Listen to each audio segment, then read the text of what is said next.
Hello nurse, কি অবস্থা তোমার? এই তো আলহামদুলিল্লাহ ভালো। আপনার কি অবস্থা? আমার তো গরমে যদিও মনটা খারাপ, তারপর এখন আপনাকে দেখে মনটা ফুরফুরা তুরতুরা চাঙ্গা হয়ে গেছে। আপনার সৌন্দর্য দেখে আমি তো পাগল হয়ে গেছি। নার্স, আজকে আমি আপনাকে একটা প্রশ্ন করব। কি প্রশ্ন?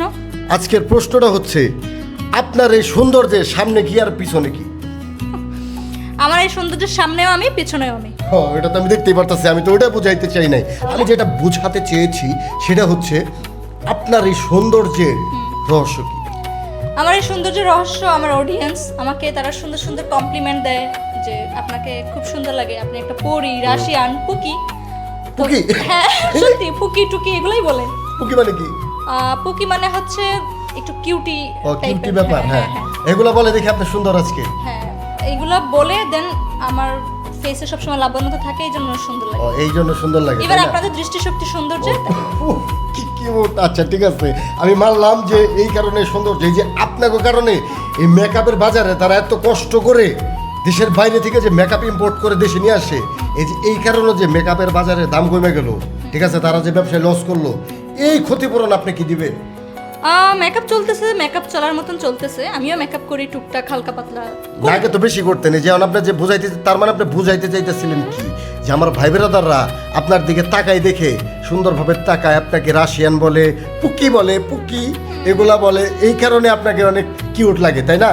হ্যাঁ, এইটা আপনার সৌন্দর্যের রহস্য। এটাই সৌন্দর্য রহস্য। তাইলে মানে এই যে মাইসে কষ্ট করে মেকআপ দেয়, তাইলে তো মেকআপের প্রয়োজন ছিল না। তাইলে আপনারা বুঝতে পারছেন, এই যে আপুরা আপনারাও কিন্তু ভিডিও দেখেন, শুধু ভাই বেরাদাররা দেখেন না, আপনাদেরকে আজকে টিপস দিয়ে দিলাম। এই যে আপনারা যে কষ্ট কইরা এত টাকা দিয়া মেকআপ কিনা যে মুখে ঘষেন, এটি দরকার নাই তো। এই যে আপু শিখাই দিছে না, এই যে আপনারা মনে করেন যে মাইসে আপনাদের দিকে তাকাইবো, আপনি তাকাইলে সুন্দর, মানে আপনার দিকে নজর দিব, নজর দিতে হবে। নজরটা কিভাবে দিতে হবে? নজরটা সুন্দর দৃষ্টিতে, বি পজিটিভ, তাহলেই সুন্দর লাগবে। ইভেন নজর দিয়ে দেখে বলতে হবে মাশাআল্লাহ, মাশাআল্লাহ বলতে হবে আজকে থেকে, ঠিক আছে? যে মেয়ের দিকে একটা ছেলে তাকে নজর দিয়ে বলবে মাশাআল্লাহ, ওই মেয়ে আজকে থেকে আর মেকআপ লাগবে না, তাকে সুন্দর লাগবে, তাকে পুকি লাগবে, রাশিয়ান লাগবে, টমেটোর মতো লাগবে, ঠিক আছে? আপনি কিন্তু টমেটোর মতো। থ্যাংক ইউ আপনাকে অনেক। টমেটো কিন্তু মোটা, আপনি কি মোটা? মোটা না, স্লিম, বাট টমেটো দেখতে সুন্দর না, একটু কিউট না? আমি একটু বেশি করে বলতে চাচ্ছিলাম। হ্যাঁ সেজন্যই বলে ফেলছি। অ্যাপেল। অ্যাপেল, হ্যাঁ। ওকে, সুন্দর। আচ্ছা, এই যে আমি অ্যাপেল পছন্দ করি না। আপনার একটা গুণ আছে, ঠিক আছে, বিশেষ গুণ। কি গুণটা হলো যে আপনারা যে এত কিছু বলি, তারপরে তো আপনি মাইন্ড করেন না। আমি ওই ধরনের মানুষই না। আমাকে কেউ পজিটিভ কথা বললে আমি মাইন্ড করি না, নেগেটিভ কথা বললে আমি মাইন্ড করি না, কারণ তাদের কথা তাদের মুখেই থাকে, তাই নাকি? আমার শরীরে লাগতেছে। তা আপনার যে রাগ, আপনার তেজের সামনে তো বেরা যায় না। রাগ, ক্ষোভ, অভিমান এগুলা তো থাকেই মানুষের, তবে রাগ অনেক বেশি, আমি অনেক বেশি রাগী। রাগলেও কিন্তু আপনাকে সুন্দর লাগে। Wow, so funny. শুনেন, আমি আপনাকে একটা কথা বলি, ঠিক আছে?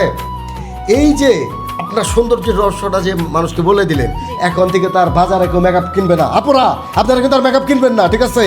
বাসায় যে ভাইয়া থাকে, যদি হাজবেন্ড থাকে হাজবেন্ড, বয়ফ্রেন্ড থাকলে বয়ফ্রেন্ড, বয়ফ্রেন্ড না থাকলে আরও কেউ, আরও কেউ না থাকলে ফ্রেন্ড, ফ্রেন্ড না থাকলে বেস্ট ফ্রেন্ড, বেস্ট ফ্রেন্ড না থাকলে আরও কেউ, যে কোনো কেউ থাকতেই পারে, তাই না? অডিয়েন্স, আপনারা যারা ভিডিও করেন, হ্যাঁ গরম লাগতেছে, আপনার দিকে দেখলে একটু ঠান্ডা হয়ে গেছে শরীরটা, আমি বলি আপনার দেখলে একটু আমার আত্মা পরাণ সহ ঠান্ডা হয়ে যায়। তো তাদেরকে আমি আজকে উপদেশ দিই যে আপনারা আজকে থেকে আর মেকআপ ব্যবহার করবেন না, আপনাদের মেকআপ ব্যবহার করার কোনো প্রয়োজন নাই। আজকে থেকে তারা আপনাদের দিকে তাকাইলে, ওই ভাই বোনেরা তারা আপনাদের দিকে তাকে একটা চোখ টিপ দিবে, তারপর একটু মাশাআল্লাহ বলবে, মাশাআল্লাহ বললেই আপনারা সুন্দর হয়ে যাবেন।